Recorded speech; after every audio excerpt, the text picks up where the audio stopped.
अस्सलाम वालेकुम। आज हम फर्स्ट ईयर फिजिक्स के यूनिट नंबर 7 ऑसिलेशंस के कंसेप्चुअल क्वेश्चन स्टार्ट करेंगे। Conceptual question number 7.1 give two applications in which resonance plays an important role. दो एप्लीकेशंस बतानी है जिसमें रेजोनेंस ने इम्पोर्टेंट रोल अदा किया हो, यानी हमने डेली लाइफ में रेजोनेंस के दो एप्लीकेशंस बताना है। पहले नंबर पर हम रेजोनेंस इन ब्रिज हम पढ़ेंगे।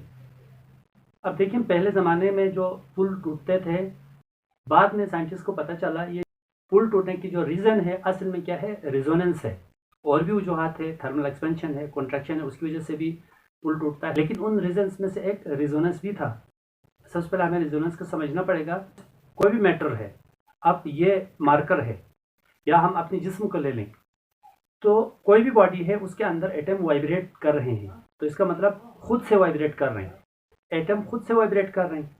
तो इसलिए हम इस एटम की वाइब्रेशन को कहते हैं फ्री ऑसिलेशन या फ्री वाइब्रेशन। और फ्री ऑसिलेशन और फ्री वाइब्रेशन की जो फ्रीक्वेंसी है उसको हम कहते हैं नेचुरल फ्रीक्वेंसी। अब मैं क्या करूँगा, अब मैं इसके ऊपर कोई चीज़ में मारूंगा। अब देखिए, आवाज़ आ गई। हम पढ़ चुके हैं इसके अंदर एटम वाइब्रेट कर रहे हैं, लेकिन वाइब्रेशन से आवाज़ पैदा होती है। वो वाइब्रेशन जब ये खुद अपनी मर्जी से वाइब्रेट कर रहा था, उसको उस वाइब्रेशन को फ्री वाइब्रेशन या फ्री ऑसिलेशन कहते हैं। और फ्री ऑसिलेशन की फ्रीक्वेंसी को नेचुरल फ्रीक्वेंसी कहते हैं। तो इस वक्त वाइब्रेशन एटम कर रहा है, लेकिन हमें इसकी आवाज़ नहीं आ रही। क्यों? क्योंकि यहाँ से जो आवाज़ पैदा हो रही है वो ह्यूमन ऑडिबल रेंज में नहीं है। लेकिन अगर मैं इसको मारूं तो क्या होगा, मैंने फोर्स अप्लाई किया, इसको कहते हैं पीरियोडिक फोर्स। जब मैंने फोर्स अप्लाई किया तो क्या हुआ, मेरे हाथ की जो मैकेनिकल एनर्जी है अंदर एटम को मिली। एटम को मिलने से वो लार्जर एम्पलीट्यूड के साथ वाइब्रेट करने लगा। तो जो आवाज़ पैदा हुई वो हमारे ऑडिबल रेंज में आया, हमने सुन लिया। देखेंगे, ट्रक की आवाज़ हमें सुनाई दे रही है। पहले एटम स्मॉलर एम्पलीट्यूड से वाइब्रेट कर रहा था, जब मैंने मारा तो लार्जर एम्पलीट्यूड से वाइब्रेट करने लगा। तो इसका मतलब मैंने एटम को एनर्जी देकर ज़बरदस्ती लार्जर एम्पलीट्यूड से वाइब्रेट कराया। तो जो मैंने मारा है, जो फोर्स लगाई है, उस फोर्स की जो फ्रिक्वेंसी है उसको हम कहते हैं अप्लाइड फ्रिक्वेंसी। जब अप्लाइड फ्रिक्वेंसी और किसी बॉडी की नेचुरल फ्रिक्वेंसी आपस में मैच होती है तो एम्पलीट्यूड बढ़ जाती है, तो कोई ना कोई फेनोमेना क्रिएट होता है। जैसा कि पुल के केस में पुल टूट जाएगा, इसी तरह ये जो रोशनी है उसके केस में जो लाइट है वो ब्राइटनेस बढ़ेगा। इसी तरह म्यूजिकल इंस्ट्रूमेंट आवाज़ के केस में आवाज़ वॉल्यूम है ऊंची हो जाएगी। तो कोई ना कोई फेनोमेना अकर होगा। पुल के केस में जब सोल्जर्स है वो मार्च करते हुए जब पास होते थे तो उनकी जो रिथमिक मार्च है, जो उनकी फुट स्टेप्स की जो अप्लाइड फ्रिक्वेंसी और पुल के जो अंदर एटम की जो नेचुरल फ्रिक्वेंसी है, एटम की वाइब्रेशन की जो नेचुरल फ्रिक्वेंसी है, उसके साथ मैच होती थी, तो वो पुल टूट जाता था। बाद में पता चला। इसलिए अभी जब कोई पुल क्रॉस करते हैं तो सोल्जर्स को ये एडवाइस किया जाता है, उनको ये ऑर्डर दिया जाता है कि वो मार्च के बगैर फुट स्टेप्स को ब्रेक करते हुए जाएं। वो कदम के साथ कदम मिला के ना चलें, रेगुलर फुट स्टेप के साथ वो ना चलें। जैसे कि वो तमाम राइट उठा रहे हैं, साथ में नीचे ब्रिज के ऊपर रख रहे हैं। इसी तरह लेफ्ट पाँव को साथ में उठा रहे हैं, साथ में नीचे रख रहे हैं। इसको कहते हैं रेगुलर फुट स्टेप। तो रेगुलर फुट स्टेप के साथ ना चलें, ताकि उसके पाँव की अप्लाइड फोर्स की जो फ्रिक्वेंसी है वो ब्रिज के नेचुरल फ्रिक्वेंसी से मैच ना करे और ब्रिज टूटने से बचे। अगला जो एप्लीकेशन है वो हमारे पास है heating and cooking food in micro oven. Micro oven के अंदर हम ब्रेड वगैरह पकाते हैं या कोई चीज़ हम गर्म करते हैं। फूड के अंदर जो फैट है, चर्बी और वाटर मॉलिक्यूल्स है, अपनी मर्जी से वाइब्रेट कर रहे हैं, तो उनकी फ्रिक्वेंसी को हम कहते हैं नेचुरल फ्रिक्वेंसी। जब हम माइक्रो ओवन को इलेक्ट्रिसिटी देकर हम इसको ऑन करते हैं तो उसके अंदर माइक्रोवेव जनरेट होती है। हम माइक्रोवेव की फ्रिक्वेंसी को इस तरह से सेट करते हैं ताकि जो माइक्रोवेव की जो फ्रिक्वेंसी है वो फूड के अंदर फैट और वाटर की जो मॉलिक्यूल्स है उसकी वाइब्रेशन की जो नेचुरल फ्रिक्वेंसी है उसके साथ मैच करे। तो क्या होता है, रेजोनेंस क्रिएट होता है। रेजोनेंस क्रिएट होगा तो एनर्जी मैक्सिमम एब्जॉर्ब होती है, जिसकी वजह से वो फूड जो है ना, यानी कि वो खाना गर्म होगा या वो फूड पकेगा। लेकिन जिस बर्तन में उसको रखा हुआ है वो बर्तन तो गीला तो नहीं है, वो बर्तन गर्म नहीं होगा, लेकिन फूड पक जाएगा, पकेगा और वो गर्म होगा, क्योंकि रेजोनेंस में एनर्जी एब्जॉर्ब होती है वो हीट अप होता है। जब बर्तन के अंदर कोई लिक्विड है ही नहीं है, बर्तन में, वो रिजोनेंस नहीं होगा। Conceptual question number 7.2, what happens to the time period of simple pendulum if its length is double. अगर हम सिंपल पेंडुलम के लेंथ को डबल करेंगे तो टाइम पीरियड के ऊपर क्या असर पड़ेगा। हम इसको मैथमेटिकली प्रूफ करके हम बताएंगे लेंथ के बढ़ने से टाइम पीरियड पे क्या असर पड़ेगा। आंसर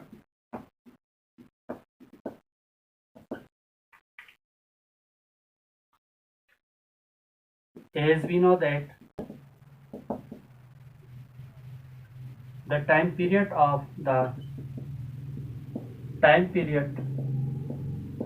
of simple pendulum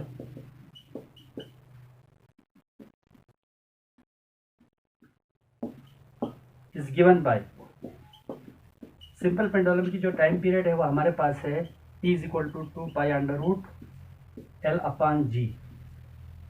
ये हमारे पास फार्मूला है, ये क्लास 10 में आप पढ़ चुकी है। अकॉर्डिंग टू गिवन कंडीशन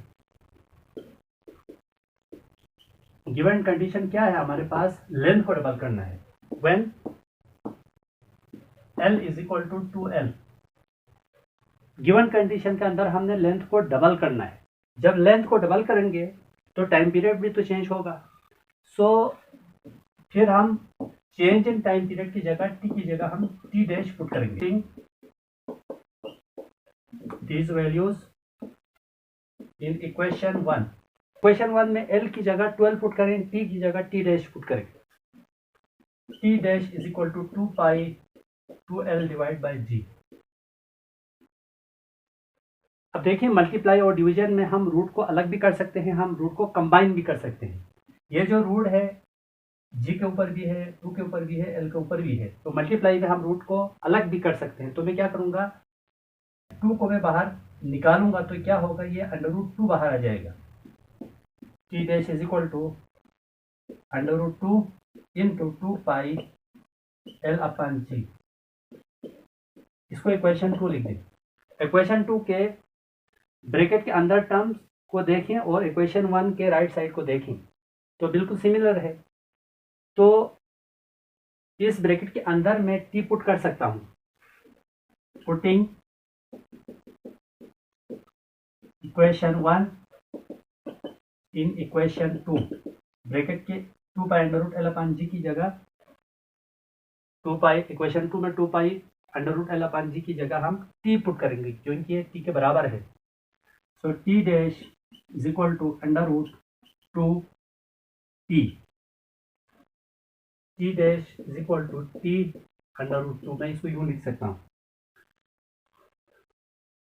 इसको आप मजीद सॉल्व करेंगे तो क्या होगा, 2 का रूट ले लेंगे,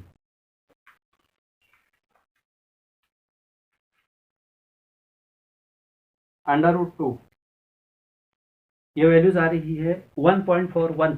इसको हम राउंड ऑफ करके 1.4 लिख सकते हैं। हेंस टाइम पीरियड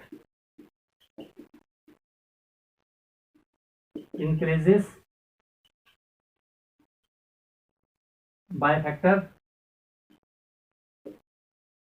1.4, यानी कि लेंथ को डबल करने से टाइम पीरियड में 1.4 टाइम्स बढ़ेगा, यानी कि इंक्रीज होगा। ओरिजिनल टाइम पीरियड 1.4 टाइम्स बढ़ेगा। Conceptual question number 7.3, what will be the frequency of a simple pendulum if its length is 1 metre. अगर सिंपल पेंडुलम की जो लेंथ है अगर 1 मीटर है तो सिंपल पेंडुलम की फ्रीक्वेंसी क्या होगी, हमने फ्रीक्वेंसी कैलकुलेट करनी है। ये कंसेप्चुअल क्वेश्चंस न्यूमेरिकल टाइप का है, तो फर्स्ट ऑफ ऑल हम डेटा बनाएंगे। डेटा फ्रीक्वेंसी को स्मॉल एफ से शो करते हैं, ये हमने फाइंड करनी है। लेंथ ऑफ सिंपल पेंडुलम है हमारे पास, ये 1 मीटर है। अब सिंपल पेंडुलम के फार्मूले के अंदर ग्रेविटेशनल एक्सेलरेशन आ रहा है, तो हम ग्रेविटेशनल एक्सेलरेशन की वैल्यू भी यहाँ नोट करेंगे। ग्रेविटेशनल एक्सेलरेशन, हमेशा डेटा बनाते वक्त फार्मूले को सोचना है। डेटा बनाते वक्त फार्मूले को सोचना है, अगर फार्मूले में कोई कांस्टेंट है तो कांस्टेंट की वैल्यू डेटा में लाजमी लिखना है आपने। सो डेटा हमारा बन चुका है, अब हम फार्मूला अप्लाई करेंगे। Now t is equal to 2 pi under root L upon G। ये हमारे पास time period of simple pendulum का फार्मूला है। हमें मालूम है जो फ्रीक्वेंसी टाइम पीरियड का रेसिप्रोकल होता है, तो f is equal to 1 upon t। इसको इक्वेशन 2 लिख दें। Putting equation 1 in equation 2। So f is equal to 1 upon 2 pi under root L upon G। अब देखिए हम शार्ट करके भी हम इसको उल्टा सकते हैं, तो एक स्टेप में और कर लेता हूँ, फिर हम इसको उल्टाएंगे। 2 pi under root L under root G। Division और मल्टीप्लिकेशन में हम रूट को अलग भी कर सकते हैं, कंबाइन भी कर सकते हैं, तो मैंने इन दोनों का L और G का रूट अलग कर दिया। अब देखिए 2 पाई L क्या है, खुद डिनोमिनेटर है, अंडर रूट G डिनोमिनेटर का डिनोमिनेटर है, तो वो नोमिनेटर में चला जाएगा, तो ये होगा 1 upon 2 pi under root G upon under root L। दोबारा कंबाइन करो रूट को, तो 1 upon 2 pi under root G upon L। Equation 3 लिखे। अब यह स्टूडेंट अगर आपको याद हो तो ये फार्मूला डायरेक्ट लिख सकते हैं, लेकिन मैंने इसको थोड़ा सा डिराइव इसलिए किया ताकि आपको ये रटा ना लगे। टाइम पीरियड का फार्मूला ये तो आपने 10 क्लास में आपने याद किया था, ये आपको याद है। अगर आप याद करना चाहें तो आप इसको डायरेक्ट लिख सकते हैं, अगर आप याद ना करना चाहें तो टाइम पीरियड के फार्मूले से आप इसको डिराइव कर सकते हैं, ये भी सही है। सो वैल्यूज आप पुट कर लीजिए। f is equal to 1 upon 2 पाई की वैल्यू है 3.14, G की वैल्यू है 9.8, लेंथ हमारे पास 1 है, तो फर्दर सिंप्लीफाइंग हुई है। f इज इक्वल टू 2 को आप 3.14 से मल्टीप्लाई करें तो ये होगा 6.28 अंडर रूट 9.8। 9.8 का आप रूट ले लें, अंडर रूट 9.8, ये वैल्यूज आ रही है 1 डिवाइड बाई 6.28 मल्टीप्लाई बाय 3.13। 3.13 को 6.28 से डिवाइड करें, 3.13 डिवाइड बाय 6.28, ये वैल्यूज फ्रिक्वेंसी की आ रही है 0.498। तो ये जो 98 है इसको मैं राउंड ऑफ करके इसको 98 को ड्रॉप करके 4 के अंदर हुआ एक नंबर में ऐड कर सकता हूँ, तो 0.5 hertz. This is your required answer.